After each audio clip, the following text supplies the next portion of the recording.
하늘밥상 376번째 묵상, 자녀 양육의 사명과 기쁨. 오늘의 주제, 하나님께서는 지혜와 넓은 마음으로 자녀를 가르칠 책임을 부모에게 주셨다.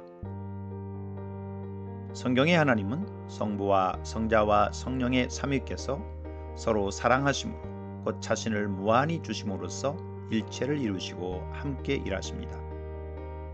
우리가 우리의 형상대로 사람을 만들자 하신 삼위일체 하나님께서 하나님의 모양과 형상대로 사람을 창조하시니 남자와 여자로 창조하시고 생육하여 번성하라 하셨습니다. 이것은 아버지와 아들과 성령의 삼위일체 하나님의 형상을 닮은 가족을 이루라는 말씀입니다. 가족이 삼위일체 하나님의 관계적 형상입니다.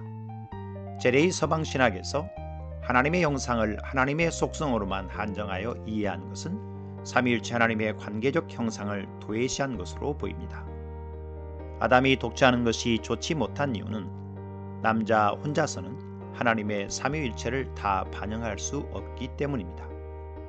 하와를 아내로 주시어 가정을 이루게 하시고 자녀를 낳아 양육해야 삼위일체 하나님의 관계적 형상을 온전히 반영하게 되고 서로 사랑함으로 하나 되어 살도록 하신 것입니다.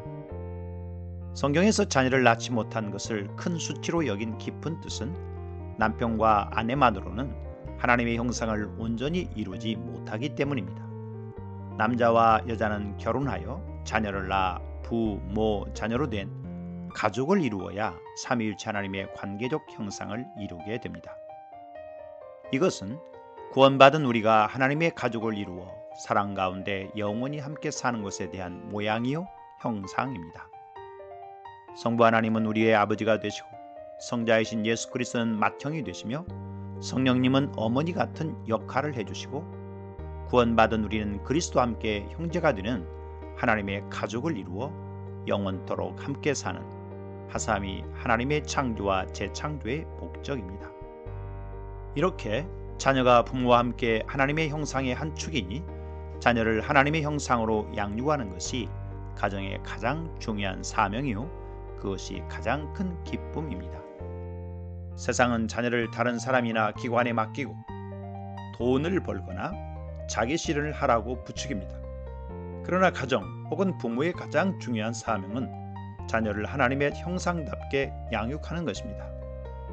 성부와 성령이 성자를 세상에 보내시듯이 자녀를 잘 양육하여 하나님의 나라를 위해 세상에 내놓도록 부모에게 권위와 책임을 주셨습니다. 자녀 양육의 최고 비결은 자녀가 또 다른 가족을 이루기까지 함께 살며 부모가 모델이 되는 것입니다. 그리하여 아버지는 성부 하나님을, 어머니는 성령님을, 자녀는 하나님의 아들이신 예수 그리스도를 함께 닮아가는 것입니다. 이 은혜를 누리는 가정은 참 복된 가정입니다.